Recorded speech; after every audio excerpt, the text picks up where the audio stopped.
what we spoke about today was the practicalities of AI. And when I mean practicality is how do you bring this into your organization? And a lot of people are dabbling on the fringe, doing stuff on the outside, running the old algorithm and getting some exciting results. The issue is now you need to productionize it. You need to understand where you're going to use it. So in my talk, I spent a lot of time understanding 3 key pillars where a business could really accelerate themselves, both in increasing revenue, reducing costs, and accelerating, basically. The first one is around finding customers faster and cheaper. Absolute no-brainer there. The next one is kind of improving your internal processes and making them more efficient. And then the final one is improving the customer experience. Because if you're going to retain your customer, you've got to focus around how you deliver that service consistently to everyone. Not to 90%, but to absolutely everyone.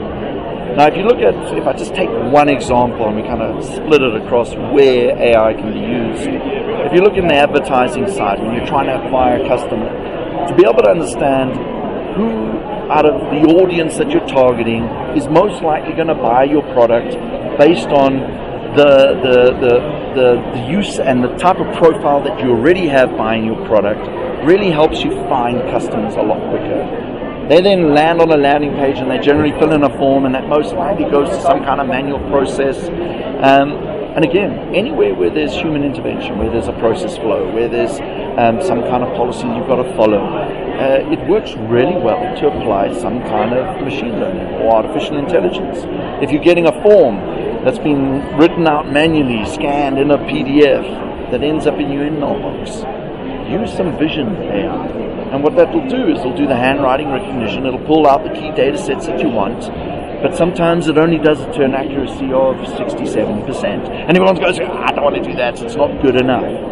Well, you've just eliminated a 60 to 70% operational cost out of probably the most important line in your process, which is acquiring customers. So it makes total sense to do that. And what falls over is you then do that manually until the algorithm is trained even better.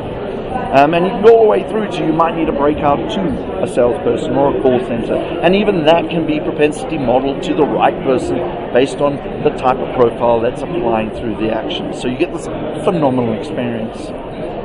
The next thing we kind of looked at was, well, that's great. So you've got 3 reasons across your organization where you can use this kind of technology.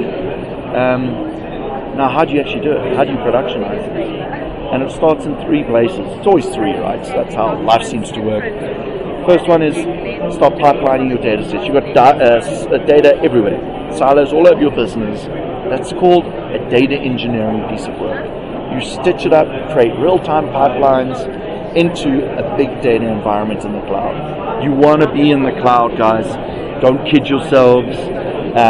From a regulatory compliance, sovereignty point of view, it's all fine. Get yourself there, unlimited compute, and you've got this amazing set of tools to be able to crunch and visualize data. Once it's there, then you start applying your machine learning tools, things like TensorFlow, a bunch of AI libraries that you can use easily, train your own models on your own data set, and you pull them into your actual production.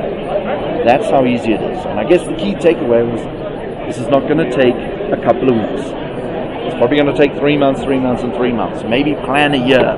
But if you don't start doing it now, in a year's time, your competitors will. And that's the crux of it. Sell AI to a non-believer in one sentence. Why should they use AI? AI is to enable you to be truly lazy.